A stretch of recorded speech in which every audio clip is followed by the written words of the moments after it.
പിണറായിന്റെ വാക്ക് കേട്ട് പ്രവർത്തിക്കുന്ന ഒരു പോലീസ് ഉദ്യോഗസ്ഥനും കേരളത്തിൽ പെൻഷൻ വാങ്ങാൻ പോകുന്നില്ല. ഞങ്ങളുടെ 3 കുട്ടികളെ കയ്യാമം വെച്ച് മുഖം മൂടിയിട്ട് മജിസ്ട്രേറ്റിന് മുമ്പിൽ ഹാജരാക്കിയ പോലീസ് ഉദ്യോഗസ്ഥനുണ്ടല്ലോ, അയാൾ ഏത് മാളത്തിൽ പോയി ഒളിച്ചാലും അയാളെ കുത്തിയളക്കും നമ്മുടെ കുട്ടികൾ. ഞാൻ എത്രയേ പറയുന്നുള്ളൂ. നിങ്ങൾ ക്രൂരമായി മർദ്ദിച്ച് അവശനാക്കി. എന്നിട്ട് മിനിഞ്ഞാന്ന് മുഖ്യമന്ത്രി പറയാണ് സുജിത്തിനെതിരെ 11 കേസുണ്ടെന്ന്. എന്താ കേസ്? പിണറായിനെ തടയാൻ പോയതാണ് കേസ്, അല്ലാതെ വേറെ ഏർപ്പാടിന് പോയതൊന്നുമല്ല. അങ്ങനെ നോക്കുകയാണെങ്കിൽ സുജിത്തിന് മാത്രമല്ല, എനിക്ക് എത്ര കേസ് ഉണ്ടെന്ന് എനിക്ക് തന്നെ അറിഞ്ഞുകൂടാ. ഇന്ന് ഒരു കേസും കൂടി ആവും ഇപ്പൊ ഈ മാർച്ച് കഴിഞ്ഞാൽ. പക്ഷേ ഇതുകൊണ്ടൊന്നും ഞങ്ങൾ ഭയപ്പെടില്ല. പക്ഷേ ഈ പോലീസ് ഉദ്യോഗസ്ഥന്മാരോട് ഞങ്ങൾ പറയുന്നു, ഞങ്ങളുടെ 3 കുട്ടികളെ കയ്യാമം വെച്ച് മുഖം മൂടിയിട്ട് മജിസ്ട്രേറ്റിന് മുമ്പിൽ ഹാജരാക്കിയ പോലീസ് ഉദ്യോഗസ്ഥനുണ്ടല്ലോ, അയാൾ ഏത് മാളത്തിൽ പോയി ഒളിച്ചാലും അയാളെ കുത്തിയളക്കും നമ്മുടെ കുട്ടികൾ. ഞാൻ എത്രയേ പറയുന്നുള്ളൂ. മാത്രമല്ല, ഒരു ഉദ്യോഗസ്ഥനും പിണറായിന്റെ വാക്ക് കേട്ട് പ്രവർത്തിക്കുന്ന ഒരു പോലീസ് ഉദ്യോഗസ്ഥനും കേരളത്തിൽ പെൻഷൻ വാങ്ങാൻ പോകുന്നില്ല. സുജിത്തിനെ തല്ലിയ പോലീസുകാരന് യൂണിഫോം അണിഞ്ഞാൽ അവരുടെ മുട്ടുകാല് തല്ലി ഒടിക്കാൻ ത്രാണിയുള്ള കുട്ടികളാണ് ഇന്നിവിടെ ഈ മാർച്ചിൽ പങ്കെടുത്തിട്ടുള്ളത്. ഇപ്പോ സാധാരണ രീതിയിൽ ചില മര്യാദകളൊക്കെ ഇല്ലേ ജനാധിപത്യത്തിൽ?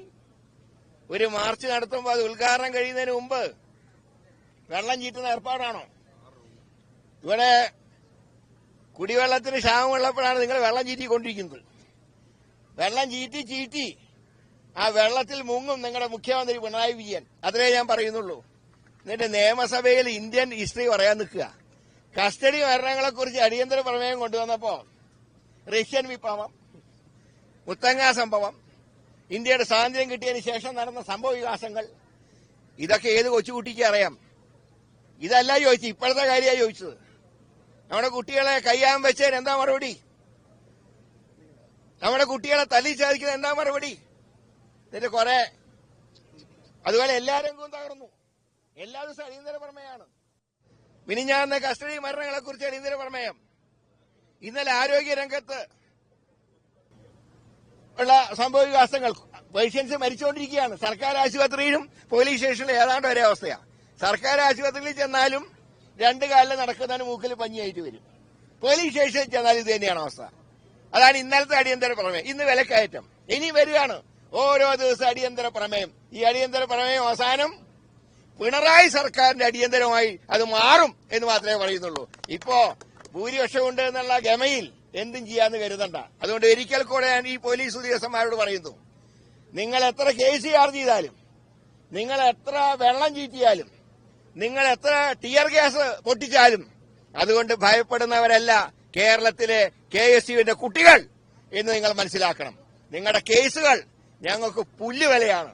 നിങ്ങളുടെ കേസും പഴഞ്ചാക്കും ഞങ്ങൾക്ക് ഒരുപോലെയാണ്. അതുകൊണ്ട് ഈ മാതിരി അഭ്യാസങ്ങൾ നിർത്തിയില്ലെങ്കിൽ നിങ്ങളെ കൈകാര്യം ചെയ്യാൻ ചുണയുള്ള കുട്ടികൾ ഈ നാട്ടിലുണ്ട് എന്ന് നിങ്ങൾക്ക് വൈകാതെ ബോധ്യമാവും. അതുകൊണ്ട് ഈ സമരത്തിനെ തല്ലിച്ചതയ്ക്കാൻ നോക്കുന്ന, വെള്ളം ചീറ്റി ഓടിക്കാൻ നോക്കുന്ന കശ്മലന്മാർക്കെതിരെ നിങ്ങൾ നടത്തിയ ഈ ഐതിഹാസികമായ മാർച്ച് നിങ്ങളുടെ എല്ലാവരും അനുവാദത്തോടുകൂടെ ഉദ്ഘാടനം ചെയ്യുന്നു. Subscribe to One India and never miss an update.